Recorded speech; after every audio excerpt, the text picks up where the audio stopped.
All right, so this is actually a great resource I borrowed from Paubox, and so you can check out their blog. This is referenced down below. And the evolving attack surface, as we look at different types of threat vectors and we look at different types of social engineering vectors, this flavor of attack through social engineering is still a predominant and favorite for many cyber criminals, hacker syndicates, nation states, or even your just script kiddie, as this affectionately termed, which is the individualistic hacker that is just looking to make a profit here and there. So you have multiple different mediums, and let's cover a couple of these social engineering threat vectors for a second. So you have obviously your SMS messages, you have instant messages through Messenger, WhatsApp, Slack, Discord, private channels, public channels.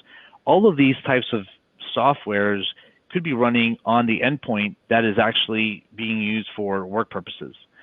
So as we look at the image there, you have a lot of different types of interconnected devices on a corporate remote network that may not be on a VPN, may be on a VPN, may be encrypted, may not be encrypted, may be running as an elevated user, may not be running as an elevated user, may not have all the adequate endpoint protection. So there's a lot of layers to security, and this is where truly the metaphor of the security onion, right, defense in depth, really comes into place when we're talking about the remote workforce landscape for cybercrime. We look at some of the things that are programmatic threat vectors, like drive-by downloads.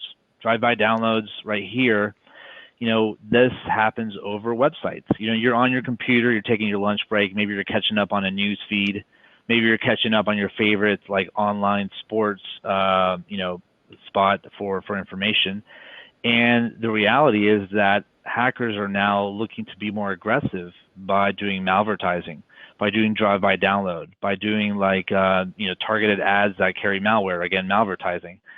And so all of these things affect the browser, which runs on the laptop, which could be running with elevated privileges and not enough controls.